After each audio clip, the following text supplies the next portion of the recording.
Yeah. Okay. Yeah, that sounds great. We got the two hard ones out of the way.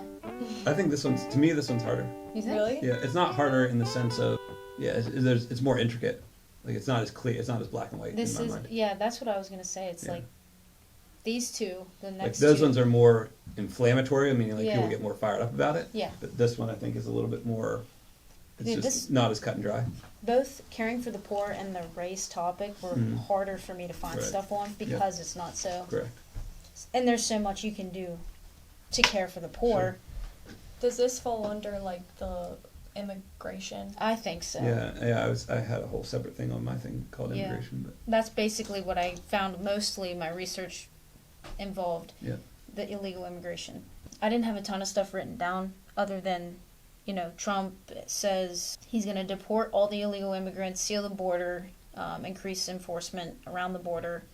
And then, as far as immigrants go for Kamala Harris, help illegal immigrants avoid deportation and release illegal immigrants into our country. That's the immigrant piece of that. And then, there's other stuff we can talk about, caring for the poor. Like Trump says he promises not to cut Medicare. I think some people say that he's going to, which Medicare is like health insurance for older people. He's supporting Social Security and 401ks also. That's good too. And then I have, for Kamala Harris, tax dollars of the working class go towards health care for non-citizens. My question is kind of like, do you think that this is how Jesus would care for the poor? Because, like, what is the best way to care for the poor? That's great. Yeah, that's great. It's a great question. Fair.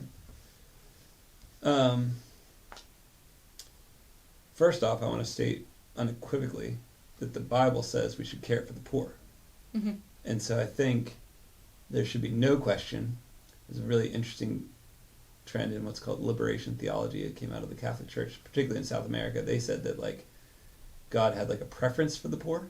Like God likes poor people more than not. I don't think I would go that far to say that God kind of has a preference for the poor, but I think God really, really, really thinks it matters that followers of Jesus want better flourishing for people who are in poverty. Now, the question of how to do that, there's sort of two, like the general gist, as best I understand it, of the difference between the Democratic side and the Republican side, is the Democrat side would say the best way to help poor people is to use a lot of government programs to subsidize, to pay, to give money, to do everything we can to help take people who are poor and raise them up. The Republican side would say that if we really focus on creating a flourishing, healthy economy where like kind of money is flowing well, then that creates a prosperous country, which then solves problems including poverty. Yeah. I don't know that I really think either of those solutions is perfectly ideal. And the reason for that is the issue I have with the Democrat solution is that it doesn't actually feel loving to have a government help you. Yeah. There's no relational component. There's no like somebody wanted my good outside of like they probably also want my vote and they're just like this big random thing called the government and they're willing to give me money for X, Y, or Z. And so in a lot of cases I think that actually keeps people in poverty in a way that is not ideal. Yeah.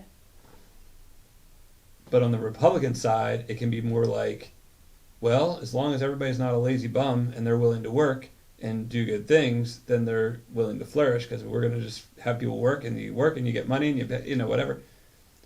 It's sort of, and I can only say this, I think, with some level of confidence because I lived in Philly for 6 years amongst a lot of, lower income people. Like there's no like significant relational connection there either that says like, I want to be for your good and I want to like help you learn, because a lot of kids grow up and they don't, if you don't see your parents work and you don't, like everyone just works off the system or whatever, like there's not a lot of compelling nature to work. Or to go even more theological on that, like I think a lot of people don't have a healthy theology of work, so they don't see the value kind of almost intrinsically in the feeling of working hard at things. Mm-hmm. And if you're not taught that by your parents, it's a shame. Yeah. So for the third time in this podcast, I would argue that in my best sense, one of the best solutions to poverty is Christians sacrificially, voluntarily, and relationally reaching out in relationship. Best I can tell, the thing that's going to help people change is to know, like, this person has my back and this person's for me. And, oh, by the way, like in the last topic, they're going to call me out and say, like, hey, you should get it, you should get a job. Like, let me help you get a job. Like, let's do this together. I see some, like, there's a certain sense of, like, goodwill from Democrats who say, like, we want to help poor people, but if they're not voluntarily choosing to step into relationships with those poor people, it feels more like to me it feels a little bit more like I'm patting myself on the back because we're the helper of these poor lowlifes. Mm-hmm. Not like, hey, that's my friend who I love and I'm trying to help them have a better situation in life, right. Which I think would be better on the Christian side of things. So that's poverty in general. So then as it relates specifically to the border, you can kind of almost see that same thing played out, where it's like the Democrats are like, hey, these people are less fortunate, they're poor, whatever. We should just, like, be kind and, like, do a bunch of government programs to try to help them out. But, oh, by the way, we kind of want their votes, and we're not really paying attention to the fact that they might not be following the law, et cetera, et cetera. Whereas the Republicans are sort of like, let's put up a wall, and if the people don't do it legally, then they're out. Who cares? Too bad for them. Right. Which doesn't feel precisely Christian to me either, in the sense of, like, again, like the aborted babies, those are people made in the image of God. Yeah. And so we should want their good. And so I'm not necessarily making it simpler, but in my head at least, I'm thinking that the best Christian view is, like, government should do what government should do, which is sort of that piece of, ensuring people follow reasonable rules for a society that's not straight chaos. But the church should do what the church should do, which is, whoever is in or in America or whatever, we should come alongside and want their flourishing and their good, and not, like I see a lot of times, belittle all these Mexicans are coming in here and doing, like, it's just, it's kind of treating those humans like they're the babies that we're so fighting to not get aborted. Yeah. And I'm not validating the unhealth of people. Like, I think justice should be served for anybody who does unhealthy things, no matter which side of whatever border they're on. Yeah. So I don't know. That might be a little different than what you expected. I'm open to questions you guys have about that. Or. Sure. Wait, I'll say. Can I say more? Yeah. I do have a question, but it kind of goes off topic. So. I just like to help. For me, it helps me. Usually, it helps me when I'm thinking about these situations. Instead of just focusing on, like, okay, specifically in 2024, what's happening at the border of America, sort of broaden it out and think through what various things the Bible has to say about this whole deal. Yeah. One thing that's interesting to me is that Jesus was a refugee.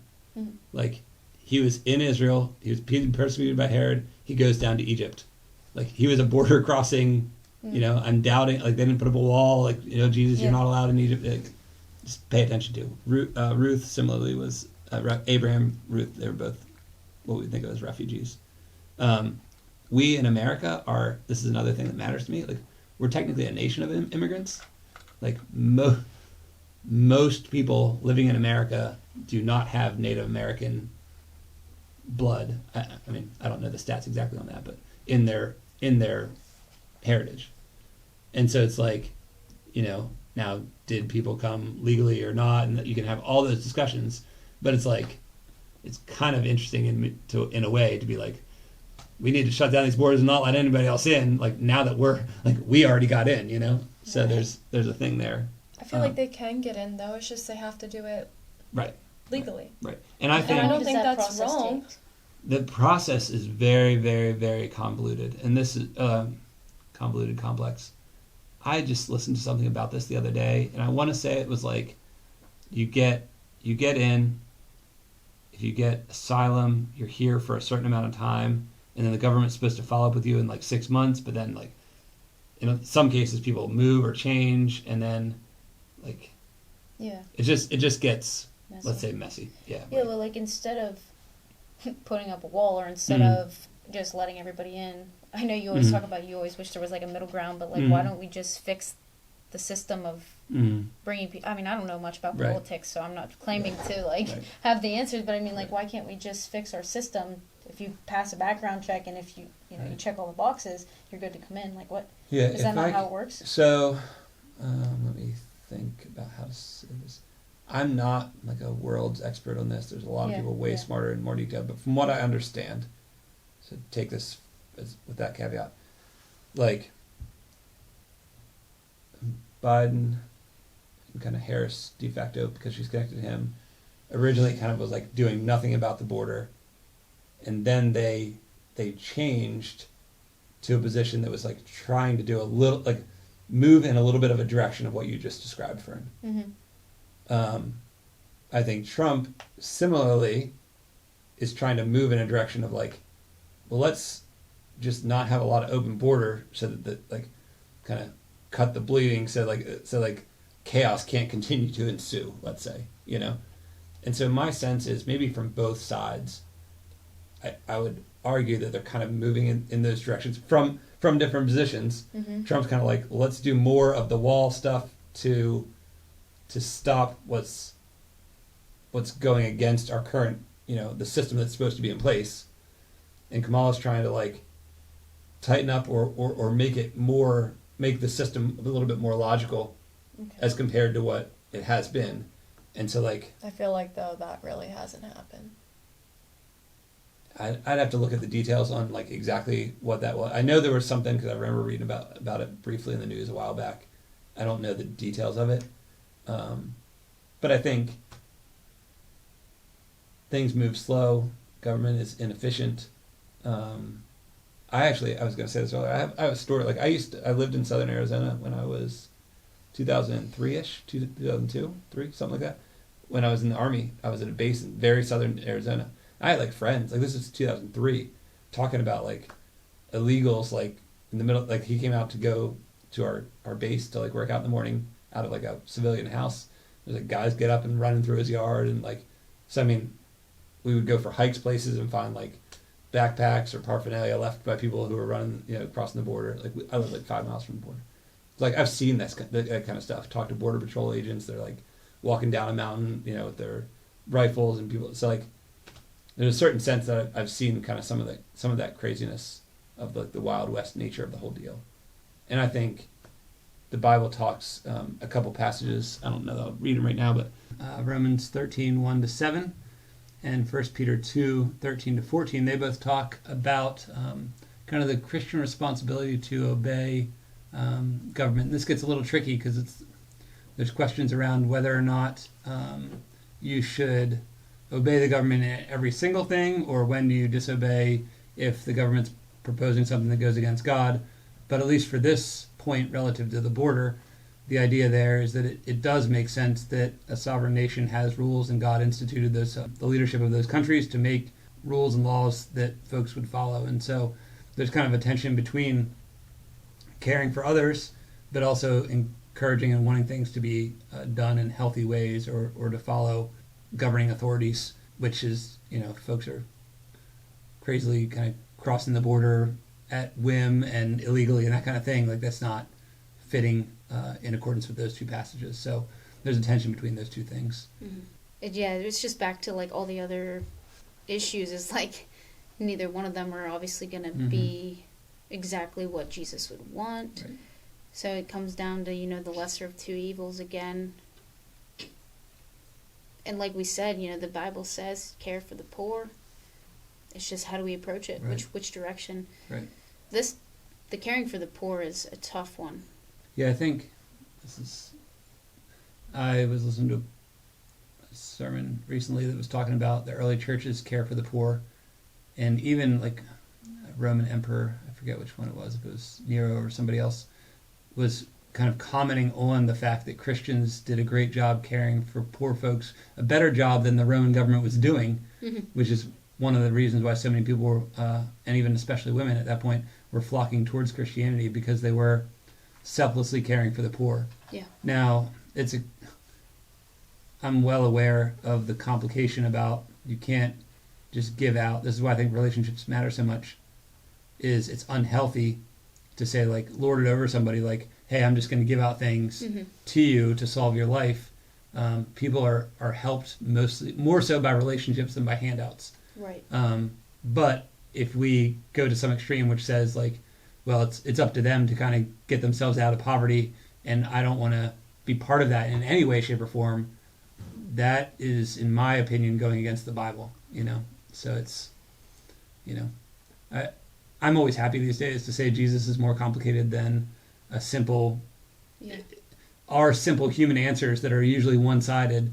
Like, it makes me happy to think that Jesus has an answer that is better than that, deeper than that. It kind of unfolds two sides of something that we only hold one side of. That's always encouraging to me. Yeah. I actually did hear something today that kind of stuck to me. I don't know the timeline of, like, the date of it. It was after death, like, let's say 1500 or something. And it was a Greek professor, and he said, like, quoted, "These people are odd. They're loving widows, loving orphans, loving immigrants." That's exactly and right. They were describing the Christian people, but he just kept saying, "These people are odd." Yeah. But, like, I feel like us Christians, we want to, like, do all those things. But, like, obviously on the Democrat side, it's like we want to love all the immigrants and let them in and not have any, like, law, I guess. But then on, like, the Republican side, it's very, like, just seems harsh. Like, if there was just law and order. Well, yeah, that's what I was trying to say earlier about the idea of, there's two things there. One is, what is love? Love doesn't mean only acceptance. Yeah. Right. But then the other piece of it is that I am moved more by voluntary love than by compelled situations. And so one of the challenges, I think, governmentally, is that when you do things because you're compelled, like, there's a law that says we should offer this program to these people, like, those people don't feel seen or, like, cared for. It's just like, well, the government's going to hand this out, so that's great, I'll take it, whatever. Yeah. Instead of, like, having real people that you're in relationship with who are saying, hey, let me support you, but also be your friend, also come over to my house for dinner, also, like, so there's, I think Christian love is inherently relational more than it is kind of just straight generosity without a relationship, Yeah, I agree. I think that we can support, I guess, like, encourage them to also be healthier. Like, these are the ways to get out That's of right. that. Yeah, that's exactly right. Like, this is how we can help you. Yeah, and there's passages, Thessalonians, I think I talked about earlier. Yeah. It's talking about this idea that, like, you should work, like, Yeah. you shouldn't be a lazy bum. Like, that's good. Partly because it's not just because it's like, God's going to love you more if you work, because if you work, you're going to have self, confidence that you're doing something beneficial, and you're going to have something to give to other people so that you can be the kind of person who's generous towards others. Like, that's the vision, is that everybody is the kind of other-centered, generous person. And isn't there a verse that says, like, Jesus helps those who help themselves? That is, ironically, Kylie, that's one. I've read these lists that say the most commonly thought of Bible verses that are not actually in the Bible, and that is one of them that is technically not in the Bible. Now, the question about the concepts is, like, does Jesus kind of partner to some extent with, or is God involved with people who are trying to get healthier? And I would say that there's passages and themes that relate to that, but that specific phrasing is not in the Bible as a verse. I've heard that question multiple times, so that's why I know that. Yeah, I don't know if the Republican Party does the best job at communicating that, like, we're okay with these people coming into our country as long as, we have it done the proper way. Right. I think. And then, what everybody sees is, like, that the Republicans are, like Kylie said, really harsh about this specific topic. Yeah, can I say something about that? Yeah. I listened to Donald Trump on Joe Rogan's podcast, I think it was. Yeah, I actually heard about that. I want to listen to that. So one of the things that I think is just a bit unfortunate is that he talks about as if everyone coming across the border is all and only evil. And again, the way I think about that from I hope a gospel-centered Christian perspective is that everybody is a mixture of like we've been hurt and we're hurting others. And so there's young kids that are coming across the border as victims of sex trafficking and that sort of thing, and those people aren't inherently evil. There are some evil things going on with people that are doing that to others, but then the question is, well, what was done to them that they're doing that to? So like, I think the gospel allows for a little more complicated, like not a single-sided view of humans, that like people are either good or bad, but that all of us is an unhealthy mixture of like the image of God and the fallen human sinfulness. Yeah. And so I think it's important to be able to segregate those, like to think about a gospel or a plan or something related to the border that kind of allows room for both those things, like authentically, because that's the reality, you know? Yeah, I think our human brains, like I'm guilty of this for sure. It's like, I just want things to be black and white. I want it to be clear. Yeah. Like, tell me what's right, tell me what's wrong. And I'm a big fan of you about that, Fern. I've said multiple times that you remind me of my wife in that, and I think dispositionally a lot of people are prone, like are more prone to that than other people. But it's super simple. My Christian way, the way I try to preach every Sunday, is that it kind of is black and white. It's that all the people, no matter which people they are on the side of the sinfulness, unhealth, and God, you know, especially revealed in Jesus Christ, is on the side of white, is on the side of good. Like, and so it just sort of differentiates that not into human sections of right and wrong, but into humans kind of as opposed to God. Do